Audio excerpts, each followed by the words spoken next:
Rugby League has once again thrown fuel on the tabloid fire with Wayne Bennet being knifed in the back allegedly by his own club, where Craig Bellamy, the Melbourne coach, is allegedly going to sign with them for next year, moving Bennett on, or for the year after. Now, Will, do you think there's any truth to this? Or Well, I think the key word there is allegedly, and I just think I sort of seen the writing on the wall for this for a little bit, and I know Wayne was I think he wanted Bellamy to take over his whole system, because Bellamy left him, and he said to Belly, go down to Melbourne, start your own little thing, and he's been probably the most successful coach in the last 15 years, and he deserves everything, Belly, but I don't think he expected his own club to knife him in the back, and I don't think that's happened, and I think Wayne probably will have some sort of role if this is going to happen, but I know that Belly's plan was to always come back to the Broncos, because he knows Cameron Smith's going to retire, Billy Slater, Cooper Cronk's already gone. So his main men that he comes through with, they're done. So I think after they leave, they're going to go through a rebuilding stage. And I just think I think Belly's been away for so long. He probably misses Brisbane, and he wants to come back to such a strong club like Brisbane, who's always going to be in the finals, who is such a strong club. And I think Wayne will still be there in some sort of point. I don't know whether he's going to get knifed in the back for his own club. I think he deserves a lot more respect than that. So with all the bullshit in the papers, it's like today. So Wayne Bennet came out in his press conference, and he was with the CEO of the Broncos, and it was quite stage managed, to be honest. And Wayne Bennet said that he was aware that Paul White was going to talk to Craig Bellamy, and there was always a transition period, and he hasn't decided whether he wants to coach, but there's other clubs interested, and Craig Bellamy was forced to come out again. And the money that they're talking about, I mean, the Broncos have got deep pockets, but I mean, almost $6 million over 4 years. Now, I would coach Broncos for $6 million over 4 years. I don't know if they would want to have me, Al, but of course they would. Yeah, they'd go backwards pretty quickly. But I mean, if this is the case, is this the death of the super coach? Is that the end of Bennett? No, I don't think so. I think it's going to be his call. Then he's too well respected in this game, and he's done so much for Brisbane. There's no way that they can just go, all right, see you later, Wayne. We're going to sign Belly. They've got too much respect for him. I think it'll be his choice, and Wayne will come out and do it on his terms and say, look, I want to step down. It's my turn to let Bellamy take over, and I think it'll happen naturally like that. I don't think he'll be getting sacked or anything like that. I don't think that they have too much, regardless of what happens behind the scenes. It could happen behind the scenes. Look, you're going to go, blah, blah, blah. It won't happen like that, what we see in the papers and how it runs out in the papers. But everyone wants to have a crack at Wayne because they don't like Wayne. Yeah. I love him. He's one of the nicest blokes that I've ever met, and he deserves to go out on his own terms. And how old is he? Because I reckon he's reached a point. He's 68. Yeah, okay. Yeah. So you reach a point where you go, you know what, I just can't deal with it the week to week. It's gone. In 87 he started coaching, man. It's like... Yeah. So you played for the Wallabies for a long time, yeah. and you were under a number of coaches, weren't you? Eddie Jones probably at the start. So it was Eddie Jones, Knuckles Connolly. Yeah. Eddie Jones was favourite. He was definitely really nice guy, like gentle, soft, gets on the players. Was there talk at the time, before coaches, I mean, they talk about losing the dressing room. Is that what had happened in the Wallaby setup as well? Yeah, like the Wallabies is sort of, it's a little bit different. It's not your club coach that is there year in year. You see him for representative games. So your club coach, I guess, is the Super Rugby coach. So you do, though, when you get to a point where, look, Eddie Jones just has an amazing ability to piss everyone off. So he's a fantastic coach, but he reaches a point, and this happened apparently in Japan, when he was coaching in Japan, did it when in South Africa, apparently it's happening now in England, where you just can't put up with the screaming, the shouting, and the high tension the whole time. And he gets brilliant results, but then there's a certain point where you just go, you know what? And assistant coaches say, you know what? I just don't want to work with them. Players I just think Wayne's come to a position where you said, you know, he's 68 years old. Go, like, when's enough?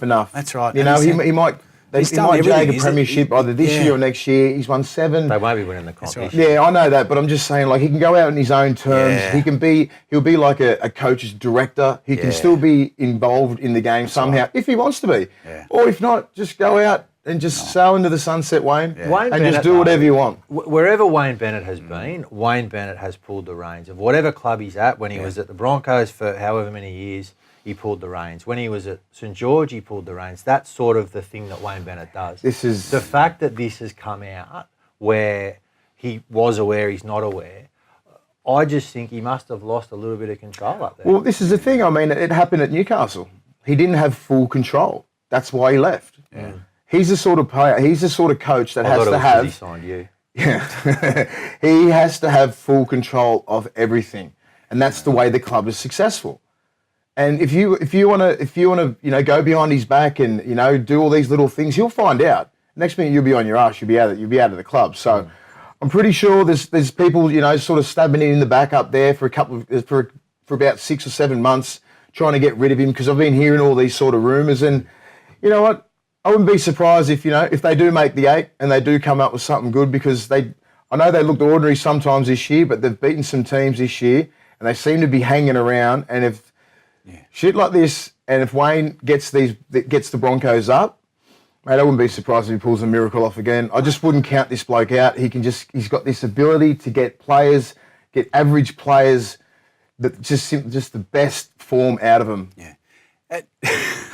Myself, no. Mate, that Broncos side cannot win the comp. Mate, I'm just saying, they still have a good team. Equal 4th or 5th a month. They beat Roosters. Roosters smashed Warriors.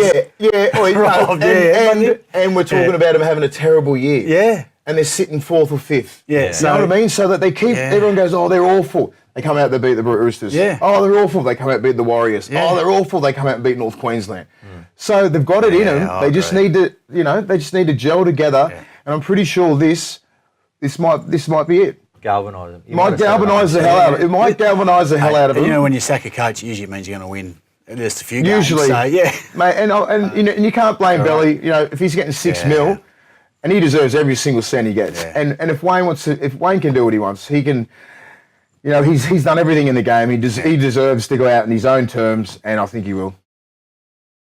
This weekend sees the last chance for Origin hopefuls to put their best foot forward to get picked for the Origin, which will be in 2 weeks' time. Now, 2 weeks. It's a great time of year. New South Wales, I have already stated, cannot win. Who are they picking in the halves? I was just in Brisbane on the weekend, and all people kept talking about was just Origin. They're already going nuts, and obviously I'm not playing anymore, so I can sort of talk a little bit of snack with them. But we don't have halves. That's what they say. We got Ben Hunt, we got Munster, we can't even put Cherry Evans in our 30-man squad. We can't do this. We've got Milford, they can't do this. And we would have them blokes straight away. We'd have them in New South Wales, but we can't. We're talking Maloney, and we're going, who the hell can fit around him? We're trying to put Cleary around him. Like, we can't have Pearce anymore. Like, I don't know. Like, Maloney has been our form halfback, but he can play 5'8" as well. So who's our half? I honestly don't know. I'm looking at Cleary. I'm going, if he can give us a good 2 games, playing 80 minutes, attack the line like he has been. He's been playing pretty well, but I want to see a little bit more from him. But I just don't understand. I think he's ready for Origin, but there's got to be someone else. I would seriously put Peachy there. Yeah. Just to have that combination with, and he's pretty safe with Maloney and Peachy. Peachy can make his tackles, he can kick the ball, and he can run. So they reckon he's a bench spot. I know he's a bench spot, but I mean, I don't think you can have Peachy. I don't think you can have Cook. They're too small. You're obviously a rugby man yourself, but I know you love State of Origin. Do you think New South Wales can win? I reckon they're dark horses this year. I reckon they've got a chance. Yeah, I reckon they're massive. You also look at the guys who are not playing for Queensland this year. Yes. And so you look at the Smith, the Thurston, the Cooper Cronk. Like, you suddenly say these are the guys who pulled victories out of the jaws of defeat. Yeah, and it's like, you know what? There's still some amazing players, but it's those, I guess, turning points, the critical moments in games where these old blokes, especially like the three most experienced players in all of rugby league, could say to the other player, boys, this is the big time where we step up and this is where we make the play. And I don't think you can escape that. I mean, like, you're looking at, Smith, Thurston, Cronk, players that have been there for 10 years and they've been involved in all their wins. You know what I mean? And you can replace them. You're going to have McCulloch there. You're going to have Munster, Morgan. All these blokes been waiting in the wings for about 5 or 6 years. They finally get their opportunity, but it's not Smith. It's not Thurston. So I mean, like we can say they're great players and everything like that. I mean, they've still got a lot more options than us in the halves, but I think they're not made Origin players yet. Yeah. You know, and I think New South Wales, if we're ever going to win it, it'll be this year through our forwards and our outside backs. And just get some halves in there. They can just kick the ball good and get our forwards going straight. Well, there is a number 6 no one's talking about. Who's that? Oh, Todd Carney. He could. They picked Ben Hunt from reserve grade last year, so they can pick Todd Carney. He's been there before. I think he's busy. Now, one thing that there's never been the same sort of rivalry in New South Wales, Queensland fixtures in rugby union as there has in rugby league. Why do you think that is? Oh, we got close for a little while when you had Sam Scott Young and Michael Bryle literally bagging each other off the whole time in the paper. But no, the big rivalry is like the Bledisloe Cup, Australia, New Zealand. So that's the state of origin equivalent, and that's where everyone, we hate them, they hate us. Haven't won for about bloody 15 years, but that's okay. We still hate them. Yeah, so same as us. So that's the big rivalry. It'd be awesome to see the state stuff happening there, but it's just like the pinnacle. If you're playing for Wallabies, pinnacle is win a World Cup. If you can't win a World Cup, then the next best thing is to win a Bledisloe Cup. Yeah. And likewise, I reckon, like, what would be the pinnacle of league? I mean, winning the grand final. Yeah. And then probably an Origin and then a World Cup. Two. Yeah. There you go. So grand final would be like the winning World Cup, and then the Origin would be like Bledisloe obviously Cup. because your World Cup is a literally a World Cup. Ours is like Six Nations. So it sounds like the New South Wales Origin team and the Wallabies have got a lot in common because neither of them can win anything. So this is our year. I swear to God, I mean, I've got so much confidence in our boys, in our forward pack. You know, just these young kids. I think Tarek Sims should be picked. Regan Campbell-Gillard. These guys that haven't played Origin yet, that are just fucking wanting to get out there and just murder these Queenslanders. I swear they've got these hunger in them because they've been watching us get beat for 10 years. Yeah. Now they're going to get a chance to come out there and just absolutely go nuts. And I can't wait to see it. Mate, Freddie Fritler factor. Like that's Freddie will be the best Origin coach because he's so relaxed and he'll get you through the game. He's played 30-something. He's one of the best Origin players ever. He'll keep you relaxed, but he'll keep it fun. And I just think he's the key. I think Freddie's the key. I would never condone gambling, but get on sports bet 3-0 Queensland.